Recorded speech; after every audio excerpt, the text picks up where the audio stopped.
Let me ask you this question, which is, why are you so interested in this biblical story as opposed to any other biblical story? Well, that is because, first of all, Jesus believed in the flood model, and it's the basis for the entire authenticity of the Bible. If you can prove that the Genesis story is false, you have destroyed the entire belief system on which Christianity is based. So that's why we use this model to show people that Noah's Ark was real and that the story is true. Well, couldn't the story have been symbolic, metaphor for other kinds of events that took place? How about creation? Couldn't that have been symbolic or metaphorical in the language that's there? Well, it is possible, but when we look at the 4 postulates of creation and we compare them with the 4 postulates of evolution, only the postulates of creation have been observed. Evolution is based on 4 major ideas. None of them have ever been observed. Number 1, that life comes from non-life. We have not one single example of life coming from non-life. Number 2, that all the life forms that we have today came from single-cell life forms. Many people do not know that while we do have single-cell life forms that we call bacteria, we have no 2-celled life forms, we don't have 3-cell life forms, we don't have 4-cell life forms, we don't even have 5-cell life forms. That is, we go from single-cell bacteria to complex life forms. So there's no evidence that all life comes from single-cell life forms. The third postulate of evolution is that time and chance drive evolution forward, of course, and time works against evolution.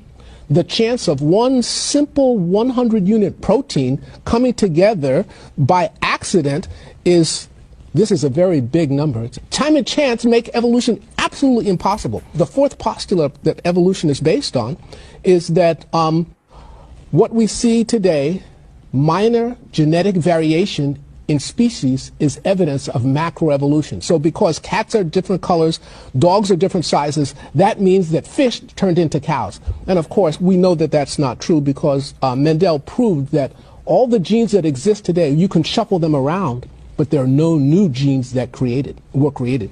Let's think about the 4 major postulates of creation. Number 1, where there's a design, there must be a designer. We see codes in DNA. Codes are evidence of intelligence because you have to translate from one language to another. We have not a single example of that happening by accident. Number 2, that the Earth, the solar system, the universe, and the galaxy are young, measured in thousands of years, not millions or billions of years.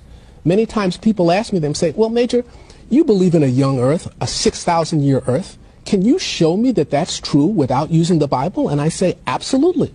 What's the oldest living thing on the planet? The oldest living thing on the planet? Trees. How old are the oldest trees? 4,500 years. That takes us back almost exactly to the year of the flood, okay, in 2500 BC. Remarkable.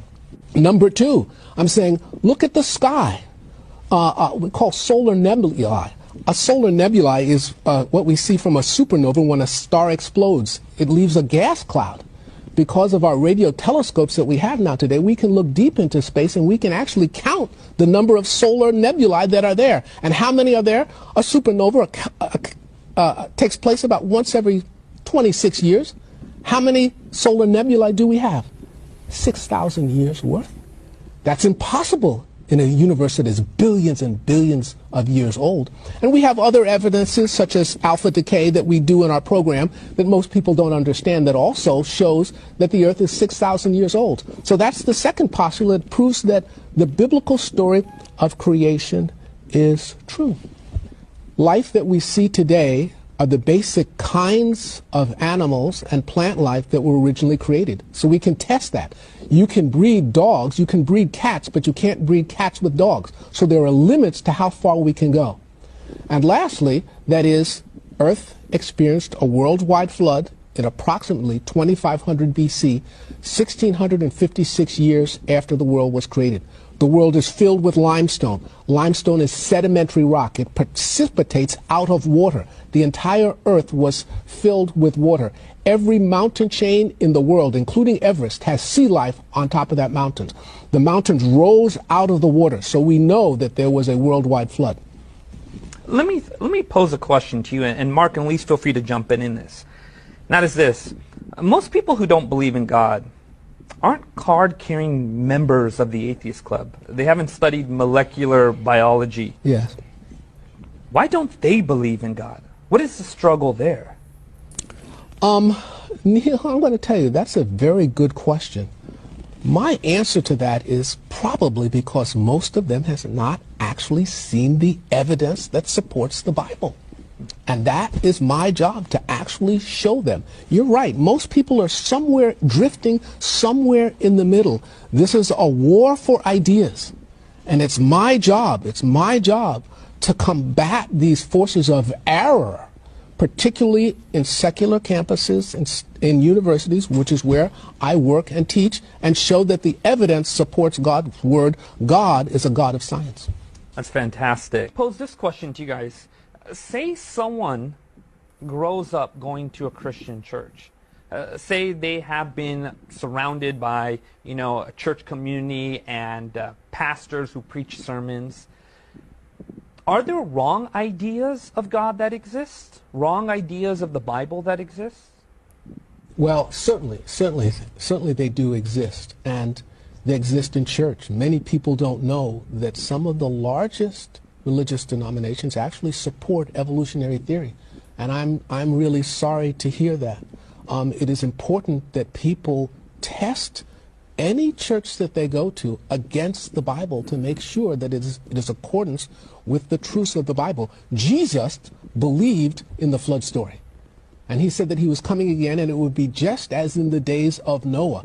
So if Jesus believed it, it's very difficult for me to understand how you could call yourself a Christian if you don't understand or accept the story of Noah's flood and the creation story. And of course, it's important to understand the science that goes along with. You see that camera right there? There are people who are watching right now. There are people who are struggling with their faith in God.